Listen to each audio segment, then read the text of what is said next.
बिहार चुनाव में सीएम योगी की रैली और रोड शो ने सियासी पारा काफी बढ़ा रखा है। दरभंगा में रोड शो के दौरान सीएम योगी पर बुलडोजर से फूलों की बारिश की गई। वहीं समस्तीपुर में सीएम योगी ने तेजस्वी, राहुल और अखिलेश पर निशाना साधा। नाम लिए बगैर कहा कि यूपी का एक नेता माफिया को गले लगाता है, माफिया की कब्र पर फातिहा पड़ता है। रिपोर्ट देखिए।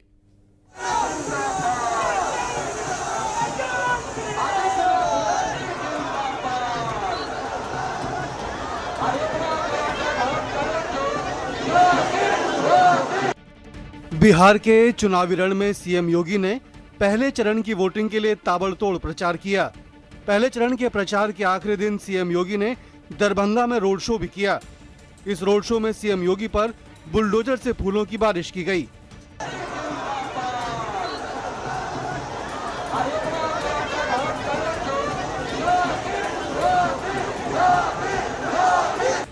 बिहार के समस्तीपुर के मोहिउद्दीन नगर में भी सीएम योगी ने चुनावी सभा को संबोधित किया। इस मौके पर सीएम योगी ने तेजस्वी, राहुल और अखिलेश पर जमकर हमला बोला। कांग्रेस और इंडी गठबंधन के लोग ये किसी के नहीं हुए, ये किसी के नहीं हुए। ये धोखा देते हैं, अराजकता पैदा करते हैं, गुंडों और बदमाशों को, अपराधियों को प्रश्रय देते हैं। अखिलेश यादव का नाम लिए बगैर सीएम योगी ने कहा कि यूपी का एक नेता माफिया को गले लगाता है, माफिया की कब्र पर फातिहा पड़ता है। उत्तर प्रदेश का भी एक नेता आकर के यहाँ पर एक खानदानी माफिया को गले लगा करके कहता है कि यह तो मजबूत आदमी है। हमने कहा भगवान ने तुम्हें यही श्राप दिया है कि जिंदगी भर इन माफियाओं के कब्र पर फतिया पड़ते रहोगे, जनता ऐसे ही ठुकराती रहेगी। बिहार में पहले चरण के आखिरी दिन सभी पार्टी के तमाम दिग्गजों ने जमकर प्रचार किया। सीएम योगी की हर रैली में लोगों की भारी भीड़ देखने को मिली। इस दौरान लोग बुलडोजर लेकर पहुंचे और उसी से सीएम योगी पर पुष्प वर्षा की गई। Bureau report, news 18, Uttar Pradesh, Uttarakhand.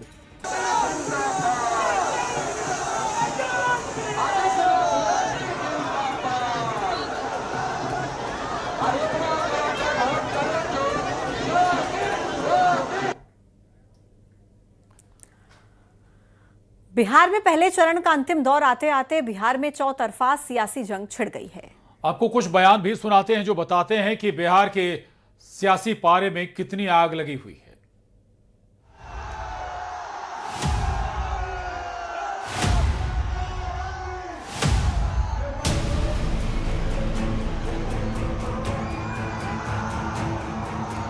पहले चरण का अंतिम दौर आते आते बिहार में चौतरफा सियासी जंग छिड़ गई है। ये बयान सुनते जाइए और बिहार के सियासी तापमान का अंदाजा लगाइए।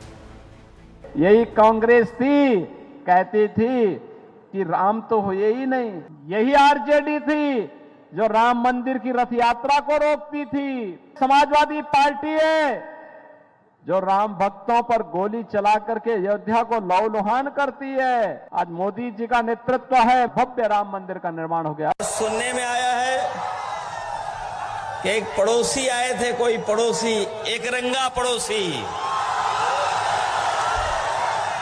एक रंगा है वो कभी बहुरंगी लोगों को स्वीकार नहीं कर सकते हैं। आप राम मंदिर को लेकर ही वोट मांगते हो तो मैं मस्जिद पे टिप्पणी क्यों करूं? भगवान दिल में होता है, श्रद्धा में होता है।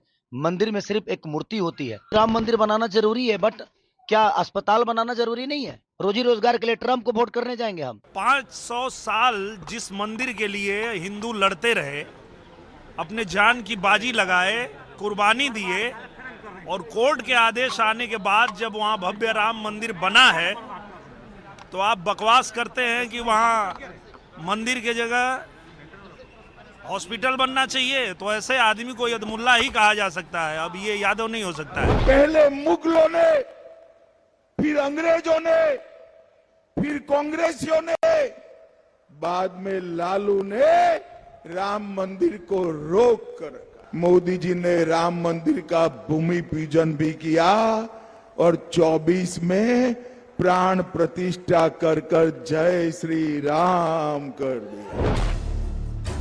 अब सवाल ये उठ रहा है कि वोटिंग की तारीख करीब आते आते क्या चुनाव सनातन की धुरी पर घूमने लगा है। इस बीच ओवैसी और तेजस्वी के बीच दाढ़ी टोपी वाला संग्राम छिड़ गया है। असदुद्दीन ओवैसी का भी मैं सवाल कर दूं, क्योंकि जब आप कह रहे हैं कि सेक्युलर फोर्सेस साथ हों, तो वो उन्होंने तो सबसे कहा बार बार कि हमने तो बहुत खत लिखे, हमने कहा कि वो हमको ले लें। एक्सट्रीमिस्ट की कोई जगह नहीं है। आप उनको एक्सट्रीमिस्ट कह रहे हैं ऑन द रेकॉर्ड?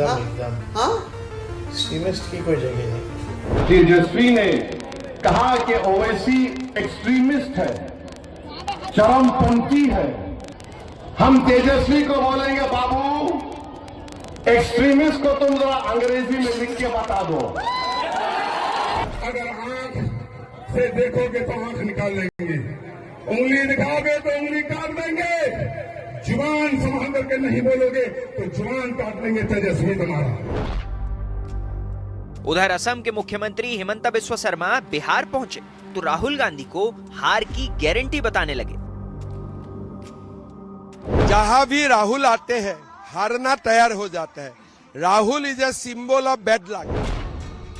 इस बीच जेडीयू के बड़े नेता और केंद्रीय मंत्री अपने एक भाषण को लेकर विवादों में घिर गए। आरजेडी का आरोप है कि वो गरीबों को वोटिंग से रोकने की तैयारी कर रहे हैं।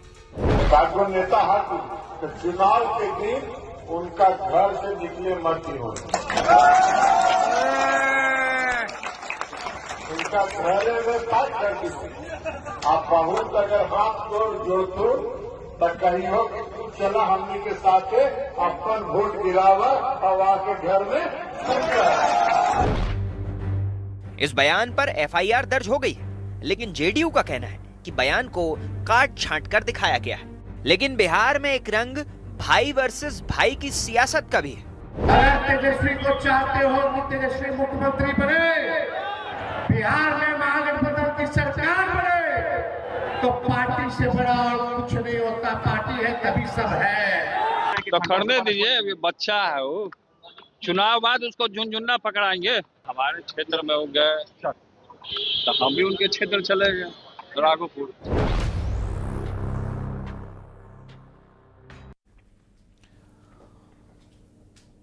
एमपी चुनाव आयोग की तरफ से एसआईआर की प्रक्रिया की शुरुआत हो चुकी है, लेकिन अब मामले पर सियासत उबल पड़ी है। कांग्रेस ने जहां इस मामले में जल्दबाजी के साथ प्रक्रिया करने के आरोप लगाए हैं और कहा है कि ये प्रयास वन नेशन वन इलेक्शन की तरफ जा रहे हैं या वोटर लिस्ट के पुराने घोटाले साफ करने के लिए किया जा रहा है। कांग्रेस ने चुनाव आयोग पर भी सवाल उठाए, तो वहीं बीजेपी ने कहा कि नियम के तहत प्रक्रिया पूरी की जा रही है। और कांग्रेस को आदत है संवैधानिक संस्थाओं पर सवाल उठाने की।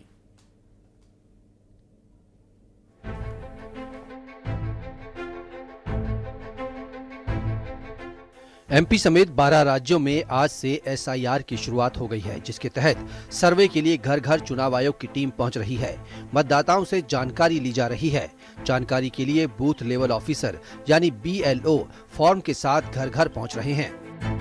मध्य प्रदेश सहित 12 राज्यों में आज से जो है वो एसआईआर की प्रक्रिया शुरू हो गई। अब देख सकते हैं तस्वीरों में कि तमाम जो अधिकारी हैं, BLOs हैं, वो अब लोगों के घरों में पहुंचने लगे और घर घर जाकर वो बता रहे हैं कि किस तरीके से कौन कौन से दस्तावेज आने वाले समय में आपको लगेंगे। 2023 जो 2003 की जो सूची है उसके आधार पर जो है वो यहाँ पर अपडेट किया जा रहा है मतदाता सूची। बताया जा रहा है कि मतदाताओं को फॉर्म में पूरी जानकारी भरकर 3 से 4 दिनों के भीतर जमा कराना होगा, जिसके बाद वोटर लिस्ट में सुधार किया जाएगा। वहीं नए मतदाताओं के नाम अलग से जोड़े जाएंगे। फॉर्म जो भारत निर्वाचन आयोग द्वारा जो निर्धारित प्रपत्र है वो डिस्ट्रीब्यूशन किया जा रहा है। उसमें उनको ये बताया जा रहा है कि जो है रंगीन कलर की फ़ोटो और उस वाइट बैकग्राउंड के साथ लगाए और एक डॉक्यूमेंट जो उसमें लिस्ट बनी है उसमें से जो है एक डॉक्यूमेंट जो है उस फॉर्म के साथ में संलग्न करके दे। अभी केवल डिस्ट्रीब्यूशन चल रहा है, फिर इसके बाद जो है जब क्योंकि क्या है उनको डॉक्यूमेंट लाने में भी समय लगेगा, तो इसके बाद कलेक्शन हम लगभग 1 वीक के बाद में कलेक्शन शुरू करेंगे। एसआईआर को लेकर एमपी में सियासत गर्मा गई है। कांग्रेस ने एसआईआर की प्रक्रिया पर निशाना साधा है। कांग्रेस का आरोप है कि आधी अधूरी तैयारी के साथ ये सब किया जा रहा है। उधर बीजेपी ने पलटवार करते हुए कहा कि निर्वाचन आयोग की तैयारी